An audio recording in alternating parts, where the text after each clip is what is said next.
As an advocate ako, wala akong masabi ron sa process ng DOJ. Kasi, ano pa naman siya, he's still innocent until proven guilty in the court of law.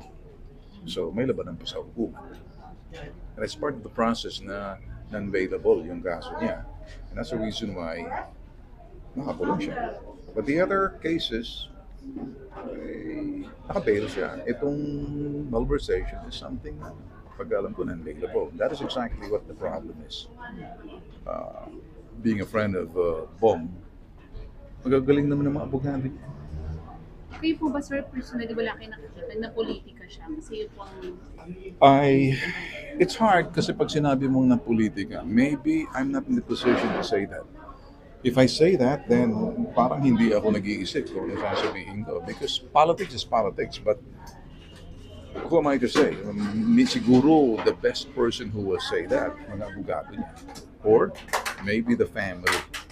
And as far as I'm, from the outside looking in, napakahirap magbigay ng naratibo nang hindi ka nag-iisip. So, I'll be very careful about what I say kasi hindi naman kami close personal friend. I know him. But the concern that he has, I sympathize. Nakakaawa siya. Pero the law is a law. Pinapapatupad ng batas. Ganun talaga. Bakit daw, sir, yung mga nasa taas na sinasabi sila ng Speaker Martin Romualdez? Well, tulad ng sinasabi kanina ni Prosecutor General, si Richard Fadulyon, hindi ganun kadali. Ang madali sa kanya, kasi unang-una, for whatever reasons, yung process, iimbestigahan din naman. Siguro ang kinakailangan ng taong bayan magbantay. Nga ba'y maaaresto? Nga ba'y masasampa ng kaso? Yung mga taong sangkot. Saldico, si Martin Romualdez, so sinasabi. At may mga senador pa ba na maliban kay Bong? How many senators? Ako nagtatanong mo kanina, how many senators na nasa listahan? Naglumutan ang pangalan, pero lumabas na ang kalang pangalan. Pero unfair naman, tamang naman na porket na dawit ang kalang pangalan, may due process pa rin. They have to go through the process na pag-iimbestiga ng kalap ng ebidensya. Or what about mga congressman? Ang daming congressman siguro. Tandamakmak, 20, 30. What's going to happen to them? Wala pa tayo nakikita. Ngayon, ang sinasabi naman ng Prosecutor General, hindi ganun pabilis pagkalap ng ebidensya. You know, the probable cause based on the evidence. Kung ang matibay ng ebidensya, then magiging dahilan niya. After the fact is ang pinakapaliwanag kami, mga abogado dyan. So may legal process na I will respect. So nakikita niyo po ba na bago matapos yung term ni PBBM, makaklose po itong issue ng flood control and may mapaparusahan talaga yung mga dapat maparusahan? Inaasahan natin na kinakailangan talagang maparusahan kung sino dapat maparusahan. Tulad ng sinasabi niya, siya.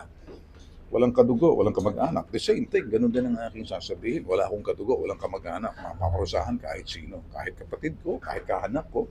The law is a law. You cannot bend the law kung talaga nagkasala ka. So, mapaparusahan ba? Antayin muna natin kung paano gumulang hustisya. We cannot preempt. We cannot just go ahead and say something with due respect dun sa sinasabing legal process yung ating hukuman. And segue ko na rin po, kumusta ang relationship niyo ngayon ni Senator Raffy Tulfo? Kasi di ba nagkaroon ng time na medyo pinitig niyo yung inyong pamangkin kasi Congressman? Well, it's like this. If I say something and something that I see because you're a public servant and you're serving the people, whether kadugo kita, kapatid kita, whether kuya kita, pamangkin kita, kapatid kita, it goes the same thing. Why am I saying that? It's out of love. You know, kung anong mali, sasabihin mo. Pangit naman siguro, tahimik ka na lang sasabihin, palibhasa kapatid mo. O pumasok sila doon sa sinasabing pagiging public servant. Hinalal ka, nanalo ka. Wala ka na sa hanay ng media. Ako naman, advocate ako eh. I'm fighting against corruption and crime. At the same time, part-time journalist ako eh.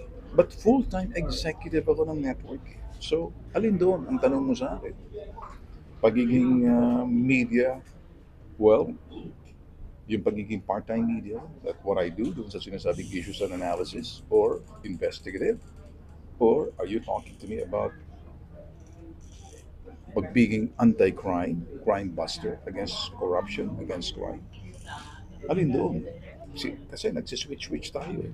Kaya ako naimbitahan dyan dahil advocate ako, anti-crime, anti-corruption.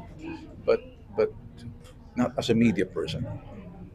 Pag ako'y umupo dyan as a media person like you, eh, kaya mo ako part-time eh. Ang media ay paghanap ng katotohanan. Di ba? Pagsabi ng katotohanan. Pero pag ikay nakialam, hindi ka na media man. Mukhang naging kabahagi ka ng solusyon. Nung umupo ako roon, naniniwala ako bilang isang volunteer ng IBMI, Ipabitag Mo Incorporated, na doon sa sinasabing bibigyan mo yung taong bayan, bibigyan mo ng kapangyarihan, empowerment. May compassion kami. Pero ano yung empowerment kung hindi mo naman isinagawa yung sinasabi mo? Kaya iba yung papel ko kanina. Hindi ako yung umupo na parang journalist. Kasi kung